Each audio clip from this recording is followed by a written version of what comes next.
Hi friends, ఎలా ఉన్నారు మీరంతా? నేనైతే ఇప్పుడు కువైట్ ఇంట్లో వెజిటేబుల్ రైస్ చేస్తున్నాను. ఉత్త కూరగాయలు వేసి అన్నం చేస్తున్నాను. కూరగాయలు వేసి అన్నం చేస్తున్నా. కొంచెం బీనీస్, క్యారెట్, ఉల్లగడ్డ, కొన్ని మొక్కజొన్నలు,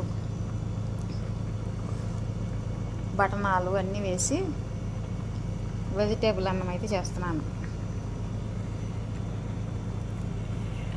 ఏం చేస్తున్నారు మీరు? ఈ వెజిటేబుల్ రైస్ని అయితే కోయేటోళ్ళు అంటారు, కుదార్ అన్నం అంటారు. అంటే అన్ని రకాల కూరగాయలు వేసి చేసే అన్నం అని అర్థం. వాళ్ళు కుదార్ అన్నం అని అంటారు అరబిక్లో. ఈ విధంగా అయితే వెజిటేబుల్ రైస్ రెడీ అయిపోయిందండి.